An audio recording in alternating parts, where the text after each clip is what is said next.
What if the real key to heaven wasn't about being perfect, but about forgiving the imperfect? Today, we're diving into this absolutely gripping story from the 18th chapter of Matthew, and it reveals a shocking truth about mercy and, well, our place in the kingdom of heaven. The whole chapter, really, it all comes down to this one really provocative question. What if the most dangerous sin isn't something you've done, but someone you've refused to forgive? Let's unpack this paradox together. So the story doesn't even start with forgiveness. It starts with ambition. The disciples, they're still thinking like the rest of the world in terms of power and status, and they come to Jesus with a question.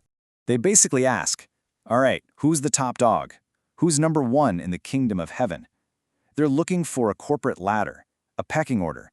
But Jesus is about to just completely flip their whole understanding of power on its head. And his answer isn't a lecture, it's an action. He calls a child over, puts them in the middle of everyone and says, this is what greatness looks like. Now, he's not telling them to be childish, but to be childlike, to grow into this deep humility and trust, which is the exact opposite of their ambitious pride. And believe me, this idea is the foundation for everything else that's about to happen. So, starting from that foundation of humility, the lesson goes even deeper. Jesus starts to reveal God's priority, this intense, almost fierce, protective love for these little ones, the simple, the trusting, the humble. And right along with that protective love comes this terrifying warning to cause one of these humble souls to stumble, to sin. He says it's a spiritual crime so serious, the punishment he describes is meant to show you its absolutely crushing final weight. And to really drive this home, he tells a story. Just imagine a shepherd, okay? He's got 100 sheep. 99 of them are totally safe, right there on the mountains, secure in the flock. But one has wandered off. And here's the thing, the heart of the shepherd, which is the heart of God, is not content with 99%. He leaves the majority to go search for and rescue that one. It's this beautiful picture that shows how every single person matters, especially the one who is lost. This passionate concern for the one then leads to a really practical game plan for healing relationships when someone does go astray inside the community. Jesus lays out this clear three-step process. It starts with a private conversation, then you bring in a couple of witnesses, and only then do you involve the whole community. But notice the goal here. It's never about punishment or public shaming. At every single stage, the goal is restoration, to win your brother back out of love. And all of this, the humility, protecting the vulnerable, this desire for restoration, it all builds to the chapter's absolute show-stopping climax, which kicks off with a question from Peter about, you guessed it, forgiveness. So Peter steps up, probably thinking he's being super generous, and asks if he should forgive someone up to 7 times. And to be fair, in his culture, that would have been seen as a really high standard of mercy. But Jesus' answer just shatters all expectations. Not 7 times, he says, but 70 times 7. The early church fathers knew this wasn't a math problem to get 490. It was a symbol for something infinite, endless, absolute. It means you forgive and you throw away the calculator. To explain what this kind of radical, unlimited forgiveness actually looks like and what's at stake if we don't get it, Jesus tells one of his most powerful parables.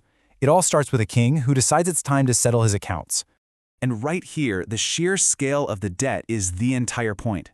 A servant is brought in who owes the king 10,000 talents. I mean, this is an impossible, astronomical sum, more than the entire tax revenue of a whole region. This isn't just some bad debt. It represents our completely unpayable sin debt to God. So the servant begs for more time, but the king does something even more insane. He's moved with compassion, and he just cancels the entire debt. An unpayable fortune just wiped away in a single moment of pure grace. The servant is totally, completely free. But what happens next is the story's tragic, shocking, and frankly, infuriating twist. The man who was just given this unbelievable gift of mercy walks out and completely fails to understand what it means. The ink isn't even dry on his own pardon, and he goes out, finds a fellow servant who owes him 100 denarii. We're talking a few months' wages, a tiny, manageable amount, and he grabs him by the throat, demanding he pay it all back. Well, when the king hears about this, he is furious. He calls the servant back in, and his words just cut right to the very heart of the story. The mercy you have received is the standard for the mercy you're supposed to give. It's that simple. And here it is, the terrifying conclusion. The king reinstates the original impossible debt and hands the unforgiving servant over to be punished. The grace he received was actually revoked because he refused to let that grace flow through him to other people. The great theologian St. John Chrysostom pointed out something so subtle but so powerful here. At the very end, Jesus says, "My heavenly Father will do this to you." He doesn't say your Father. And the argument is that a heart that is so wicked and unforgiving, it effectively severs the relationship, making you unworthy to even call God your Father. And this is where the story stops being a tale about some servant a long time ago and turns into a mirror that's held right up to our own faces. Because we are that servant who has been forgiven on an unpayable debt.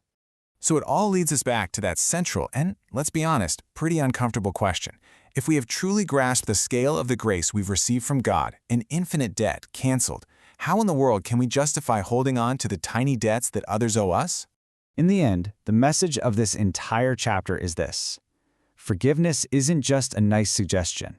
It's not some optional virtue for the extra spiritual. It is the very evidence, the proof, that we have actually understood the grace that saved us in the first place.